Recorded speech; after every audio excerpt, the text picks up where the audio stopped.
The City of the Dead, featuring Captain Friday. If you like high adventure, come with me. If you like the stealth of intrigue, come with me. If you like blood and thunder,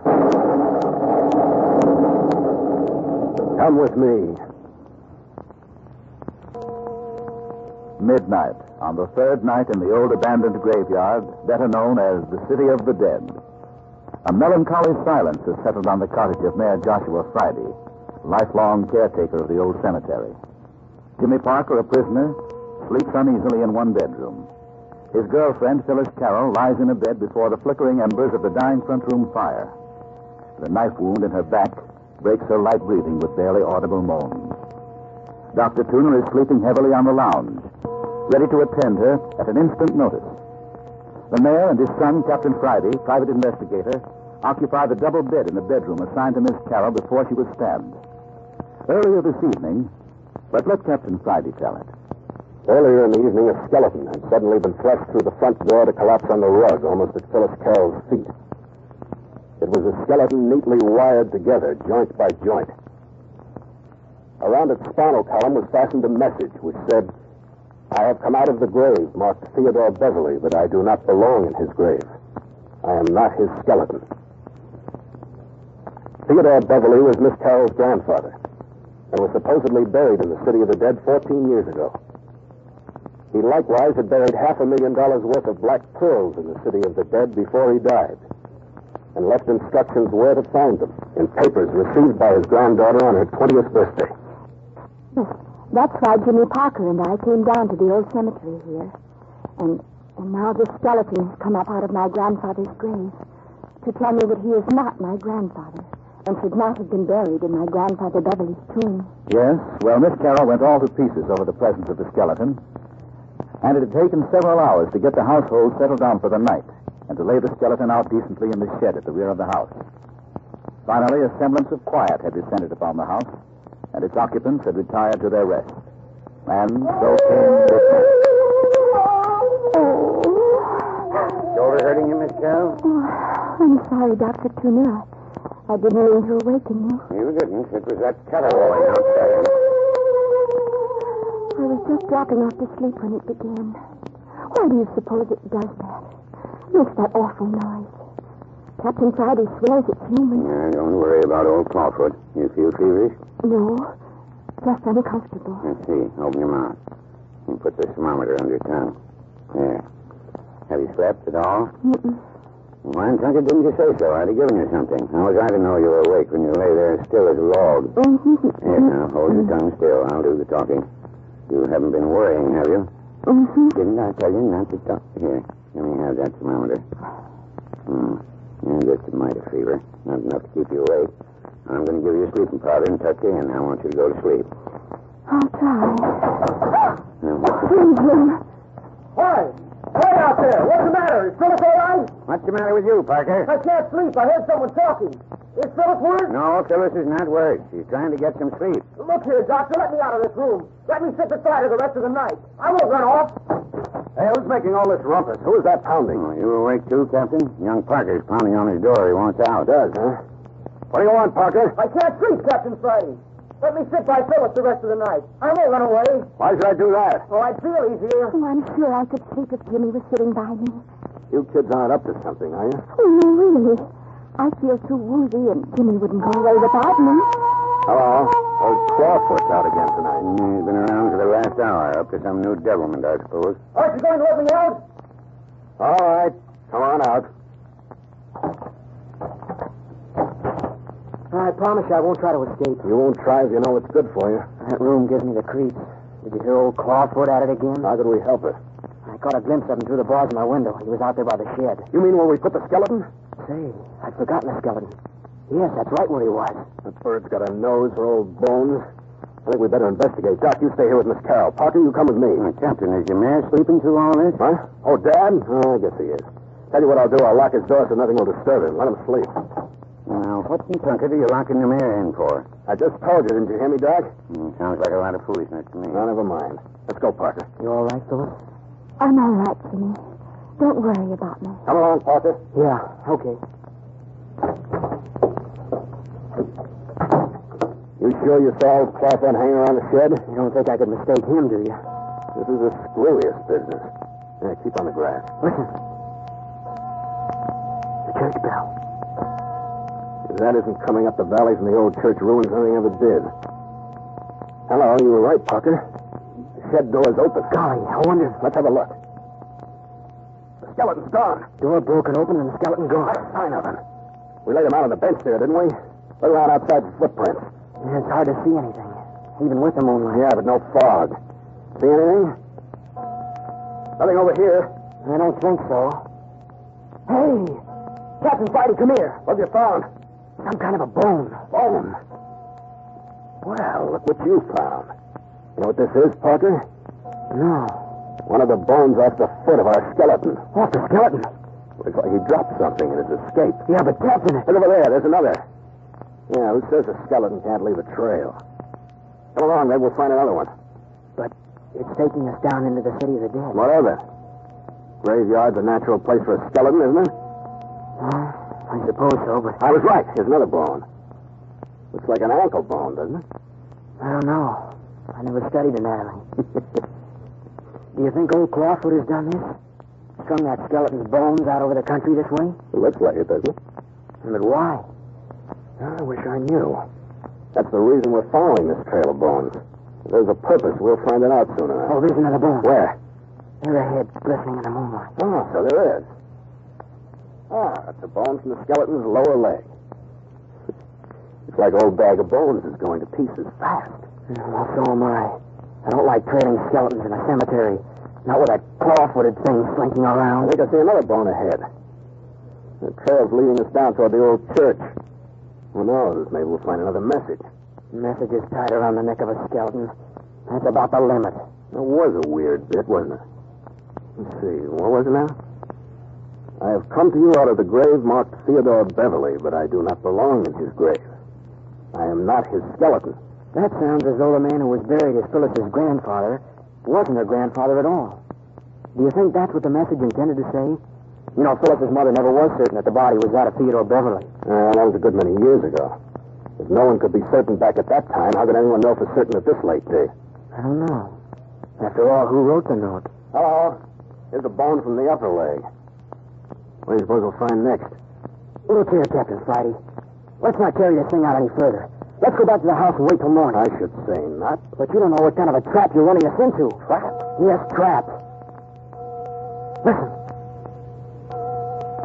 Just the phantom church bell again. Look. Look over there. Didn't you see something move? I did not. No, I did. I doubt it. You're just plain scared. I tell you, I'm not. I saw something. Something creeping. Something in the shadows of the tombstones. Rot. It isn't rot. It isn't. Something alive. There are creeping things all around us. I tell you, I can see them everywhere. And I wish to heaven you'd point some of them out to me. I can't see a thing. Except up ahead, I see another bone. I tell you, I'm going back. You're going ahead with me. I'm not. Parker, are you going to come along? No. You are, and quick. I have a gun here, Parker, and it's loaded. Pretty brave with a gun in your hand, aren't you? I'll give you until I count to 3 to start walking toward that next bone. I won't move. 1, 2. Go ahead and shoot. I'm not going to shoot you, Parker. I just wanted to see if you were really as yellow as you were trying to make out. Yellow? Sure. Trying to kid me into believing you're deathly afraid of a cemetery at night. What about it? You haven't seen anything to make you scared, and you know it. And you wouldn't be as scared as you pretended, even if you did see all those creeping horrors you were babbling about. Creeping horrors? Pretty smart, aren't you?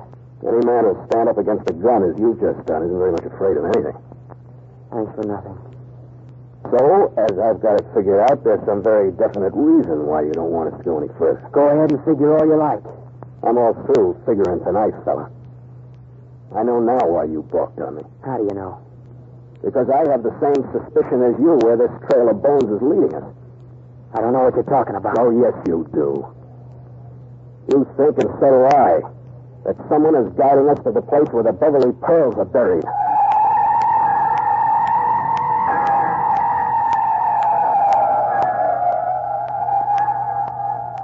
What is this trail of bones? This search for a king's ransom in pearls? What are these messages from the grave? If the skeleton in the grave of Miss Carroll's grandfather is not her grandfather, then who is it? And where is Grandfather Beverly, supposedly for so long at his rest? And why... But more in just a moment.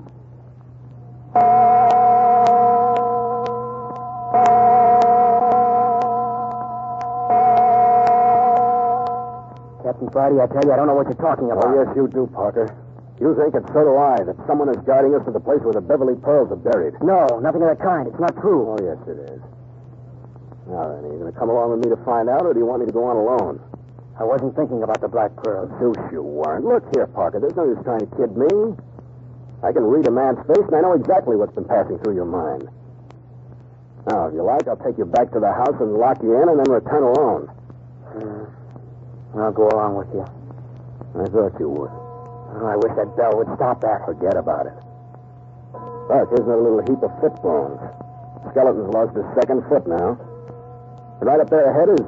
That's his ankle bone. Well, I'll certainly know bone structure of the human body by the time I get out of this place. Too bad you're not studying medicine over at the University of California. Look at the starch you'd have on most of the fellas. No, thank you. And I'm not growing up to be a grave digger either. Well, here's the bone of the lower left leg. We're getting well down into the city of the dead. Do you realize that? We must have come a mile. If it was just a little lighter, we'd be able to see the outline of the old church. I wish I knew who threw that knife that stabbed through us. A number of things I'd like to know. For instance, I'd give a half share on the Rockefeller Foundation to know how come Lammy Fink was scared to death. And who burned down Lammy's shack. And who it was that tried to get into your room and was murdered by old Clawfoot. And who Clawfoot is. And who filled up Ernie Morton's grave. And who tried to shoot Dad down in the old church.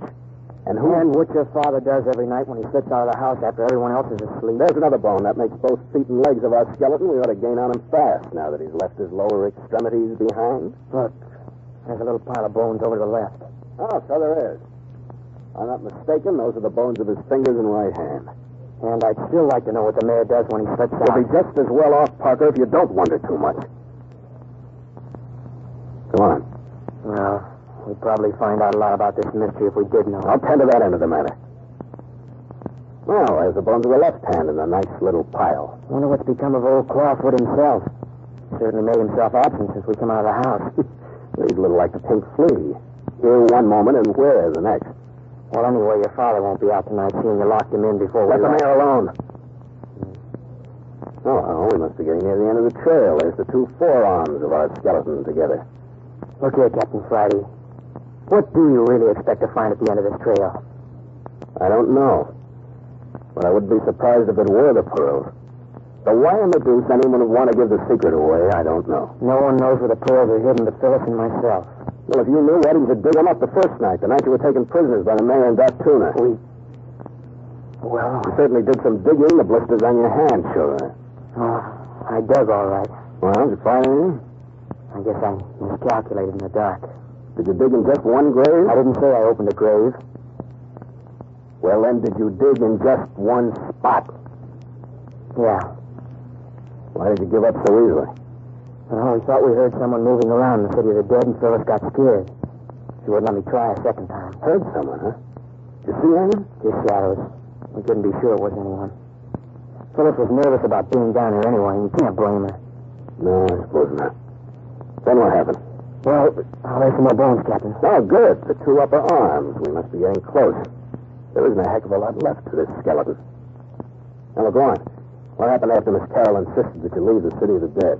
We went back to the car, which we left on the road outside the city of the dead above the mayor's cottage. Didn't you fill up the grave?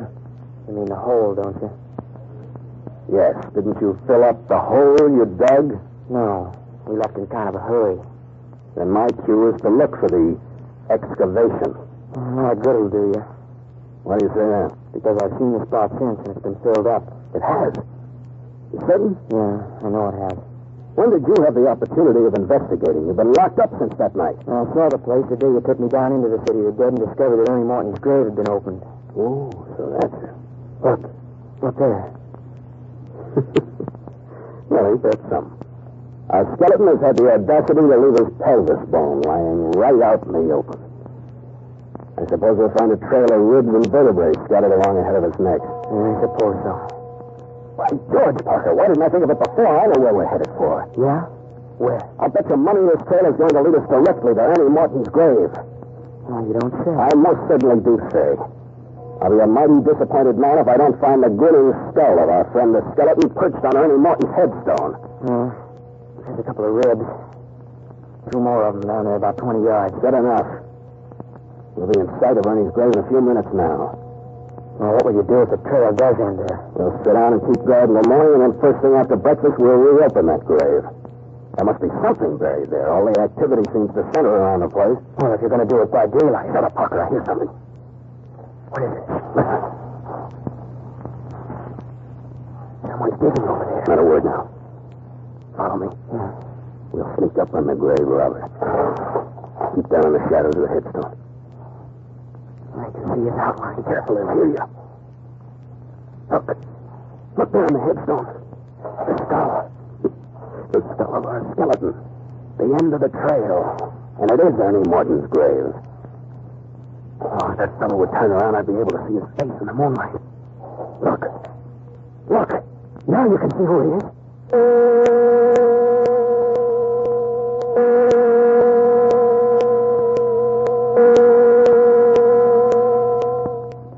Dr. Turner, why are Jimmy and Captain Friday staying out there so long? Do you think anything's happened? No, you don't need to worry about them. Captain Friday can take care of himself, and young Parker. But they were just going out to examine the shed, and they've been gone almost an hour. You just settle down there and go to sleep. Hasn't that powder I gave you made you drowsy? Yes, but I keep thinking. He's right outside. I don't reckon it's not as much if he is. But why don't Jimmy and Captain Friday drive him away? You can't tell. Maybe they're trying to trail old Clawfoot, and he gave him a slip and came back to the house. But what does he want here? Why does he keep hanging around the house? You're not afraid with me here, are you, Miss Carroll? No, but I wish Jimmy was back in the house. Yeah, I reckon you're safe enough. And there's the mayor sleeping right in the next room. No goodness knows how he can sleep with all this ruckus. But his door's locked. He wouldn't do any good to us if anything should happen. We could break the lock easy enough. It's tolerably old. But there isn't any need, young lady. Oh, I am afraid, Dr. Turner. Maybe Jimmy and Captain Friday were lured away from the house on purpose. Crickety, I never thought of that. See, maybe I'd better wake up the mayor. Then if he says so, I'll bust the lock. Captain had no business locking the door in the first place. Oh, I wish you would. Oh, listen to me. Look. What's inside? Look at the window. Look at the window. Where? I don't see it. It was there. It was out the window staring at me. Who, old Clawfoot? Yes. Oh, it was horrible. Getting mighty brave. I'm going to rouse the mayor. Mayor! Hi, Mayor! Mayor Friday! Hurry. I can hear that big volume on that side of the house. Sleeping dang heavy, even for the mayor. Try it, man. Hi there, Mayor. Mayor Friday. Hi in there, Mayor. What do you suppose is the matter with him? Dang funny, I can't get a sound out of him. Listen a moment, see if I can hear him breathing. What do you suppose makes him do that? I can't hear the mayor at all. It's funny, too, because he always snores like a foghorn when he's sleeping heavily. You don't suppose something has happened to him, too, do you? What could happen to a man in there? The windows are barred and the door's been locked ever since Captain Friday left. But the windows were barred and the door was locked when someone stabbed me. Oh, Sir, I wonder if the mayor's been stabbed. I'm going to open that door. Oh, yes, please. I think you ought to. Oh, Dr. Turner, I'm so frightened. Let me go now. He's at the window again. He's at the window. Oh, make it go away. Well, what do you want me to do? Wave the tablecloth at him? You keep still. I can't do more than one thing at a time, and I'm going to see what's happened to the mayor. Don't look at the window if he frightens you. Oh, I can't help it. What are you going to do with that chair? I'm going to break in the mayor's door. I wish I had a gun. I'd take a pop at that thing. That Bernie's wailing anyway. Oh, please hurry with the door. What are you doing now? Bring the other furniture back so I can get a good swing. Now then, we'll see how strong that lock is. Started in the door. You've broken your leg off the chair. Blast the chair.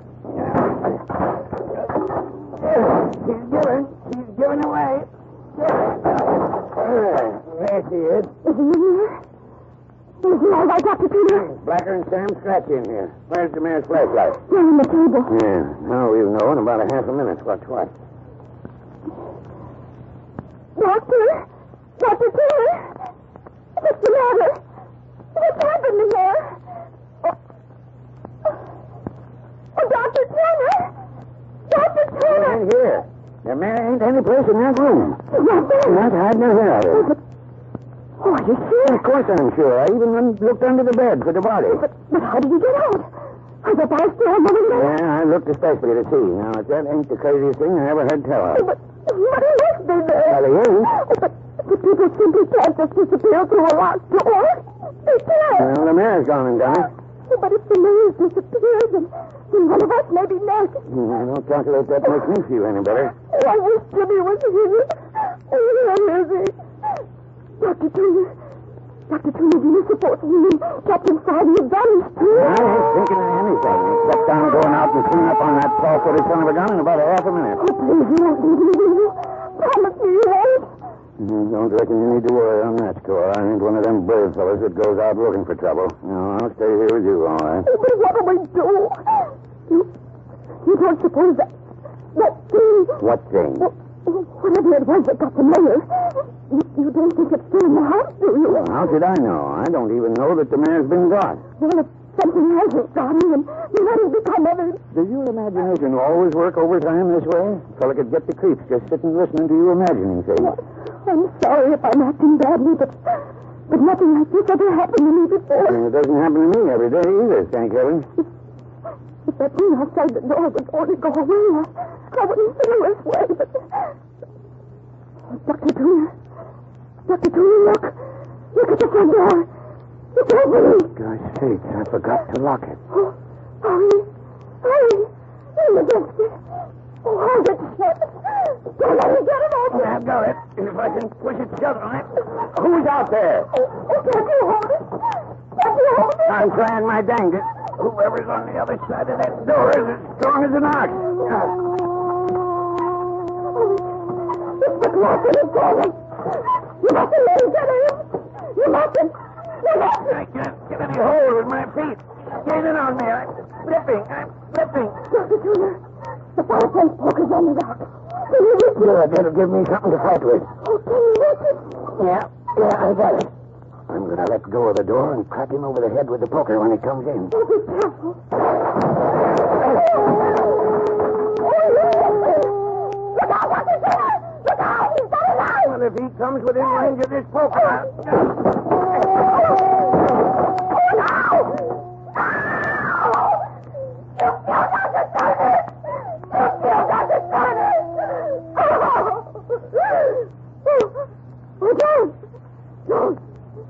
Go away. Don't look at me like that. Go away. Oh, don't come near me. Oh, please. Please go away. Don't touch me.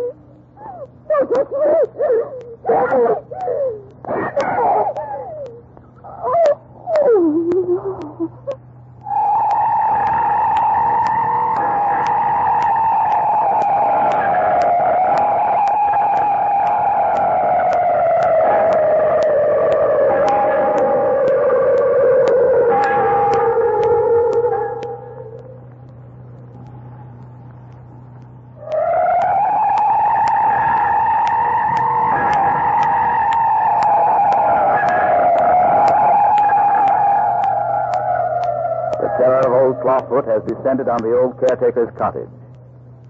What of the girl's peril, alone in the presence of the wailing phantom?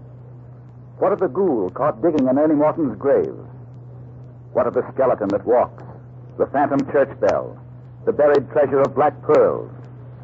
Listen at this same hour next week when we bring you Chapter 7 of the Carlton E. Morse adventure drama, City of the Dead. Listen to Chapter 7, entitled Captain Friday Vanishes.